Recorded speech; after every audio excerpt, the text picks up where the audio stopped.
So God meets us in the most extraordinary places and at the most unexpected of times. I had my first experience of God and the Holy Spirit running the Hastings half marathon of all things.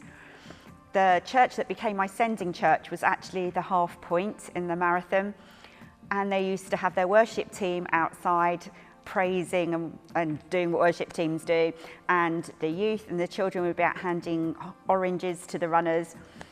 And so I came past this church and had the most incredible experience. I had no idea that it was God or what was happening, but I was overcome by this feeling of love.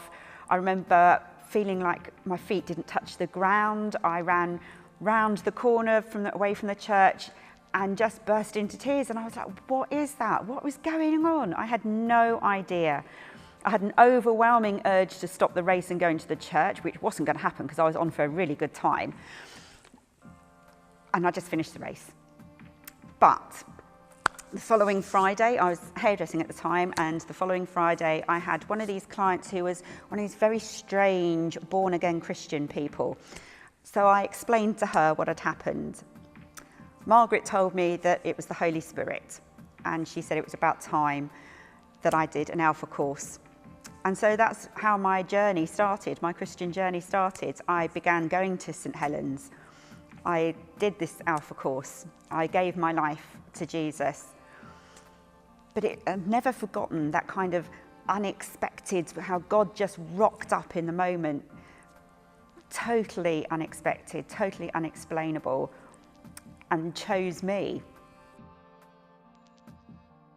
So I was a hairdresser for 25 years, became a Christian, but had this real sense of calling, but not really understanding what it was. I was leading children's work in St Helens Church, and I had a few people had said to me that they thought I was called to be ordained, which, no. So I did a course called a bodybuilding course in my church that kind of discerned what your gifts were. And it came out really strongly as creative leadership and teaching. So I thought, right, okay, I'm going to give up my career of hairdressing. I didn't particularly want to do it anyway. And I got a job as a teaching assistant in a secondary school. I did my GCSE maths. I started doing a part-time degree, all with a sense of becoming a teacher. And I still had this sense of calling. But God had this little twist, this little surprise. And he said, no, I want you to be ordained. So that's what I did. I went off, done the discernment, became ordained. But the interesting thing is that now I'm here at St Mary's, is I can look back and see that God has had all these things in place to bring me to this point. I'm part-time chaplain in St George's School. That 4-year period of working in secondary school in Hastings wasn't wasted. It was all part of his plan.